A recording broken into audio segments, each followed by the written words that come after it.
Hi, welcome to the video. My name's Dychronic, and today we're taking a look at the Xur's locations, random rolls, and my recommendations for July 8th, 2022. You can find him in his regular spot on the EDZ. Just head over to the Winding Cove. On top of this big old mountain right here, you can find the Xur next to these glowy boys. This is a high overview in case this is all you cared about. And there are a few things I'm very interested in taking a look at. First up, for the exotic weapon today, we have the Queenbreaker. Queenbreaker is a weapon that's fairly forgotten about within every meta. There used to be a time in Gambit where you could aim at somebody's foot and you would get a headshot because it had double aim assist applied to this weapon. They've since removed it, and very, very rarely do you ever see this because there's almost always a better option, and almost always Sleeper is that better option. Not really sure what else to say about this. It has a long scope and a short scope. They do about the same DPS, so the long scope is usually better. I don't really know when to use this weapon. It's just kind of forgotten about, I guess. Following that, for the Hunter exotic, we have the Worm Husk Crown, which is actually one of the most popular exotics in the Crucible right now, and has been for quite some time, but especially with Class C Restoration, you can double up on the healing abilities,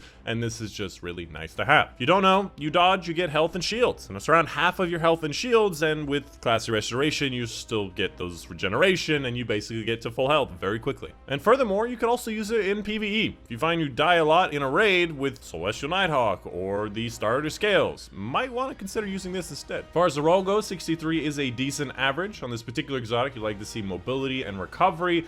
Does not have recovery, but you could compensate with other parts of the build. Otherwise, has mobility, resilience, discipline, intellect. Pretty good. Following that, for the Titan exotic, we have the Strongholds, and the Strongholds are not very good. Essentially, it maximizes the guard stats, all three of the guard stats on your equipped swords, and shots blocked immediately after guarding will heal you. I want to say very clearly, guarding with a sword is better than most people realize. You do negate most of the damage, and you can fly backwards in lift, which is useful, and you don't technically use ammo on it. But it doesn't really do that much. Again, you can do that without this particular guard stat stuff. You can get that amount of guard while you're retreating. You don't need it. I think that they need to make this do something a lot bigger to make this worthwhile. As far as the stats go, total 66 is very above average. High recovery is always nice. Resilience is good now these days, so a pretty good roll on exotic. I just don't know when it makes a difference. And for the Warlock exotic, we have the Fellwinter's Helm, an exotic that I kind of go back and forth on, but considering that the melees for Warlocks are not that amazing anymore, I don't really like this as much. Essentially, powered melee final blows create a burst of energy that weakens nearby targets at the target, so ranged melees at the target, and finishers and final blows against bigger targets create the bigger and longer weakening effect. And the weaken effect is more like a smoke bomb on their screen, and they get weakened so they take more damage. As far as the roll goes, you probably like a lot of strength because it's strength based. Total stats 62 is a bit lower,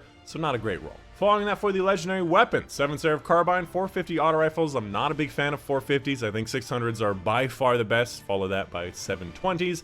Don't really like this roll. Enigma's Draw, which is a precision frame Zen Moment Demolitionist. Pretty good roll, actually. Has high caliber rounds and handling. Would like to see a lot more range within it. After that, Extraordinary Rendition, probably one of my favorite weapons in the game right now. The Extraordinary Rendition with surplus and tap the trigger with some stability and kind of range. You could definitely do better, especially considering it does have Frenzy as an option, which is an excellent thing to have on this weapon. The Deafening Whisper, which is a wave frame. A lot of people do like wave frame, and Killing Wind with Rampage is a decent thing to have on it. It's more like a primary ammo weapon. Has blast radius and some other stuff. Again, I believe this has auto loading or Ambitious Assassin. There are some better stuff, but not a bad roll. Following that, we have a 600 RPM Sorrow's Verse, which is a dynamic sway 1 for all, which is a pretty good combination. Has some range stuff here, although I'd like to see a range or stability match work here. Otherwise, pretty good roll. I would recommend it. After that, Temptation's Hook, which is a tireless surrounded.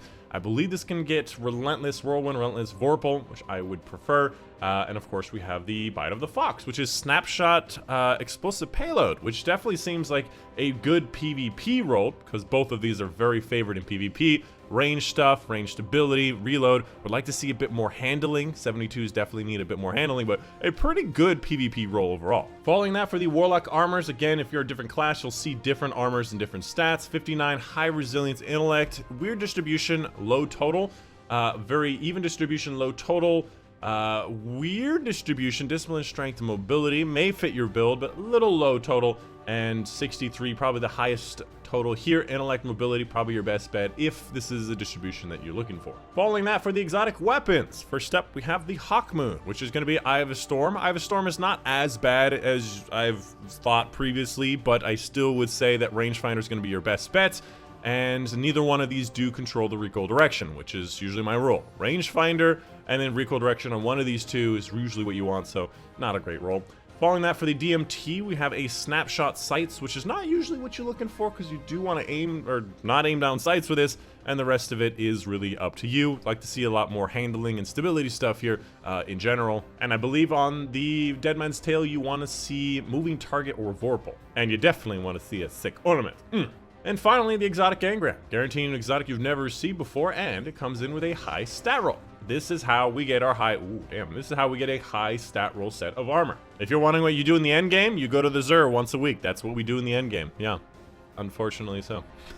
If you haven't seen it already, I do live stream right here on YouTube, Destiny 2, open lobbies for raids, seasonal stuff, all that whatnot. All teams, all screens on, all screens on person, yes, hey. And of course, a big thank you to my patrons on Patreon. Specifically, a big thank you to Dad, Postalones, Unboxer World, Mighty Stu, Buckingham, Panther, Casey Reagan, Father, support on Patreon. And that's it. Hope you guys enjoyed. My name is Dychronic, and I'll see you guys on the next one.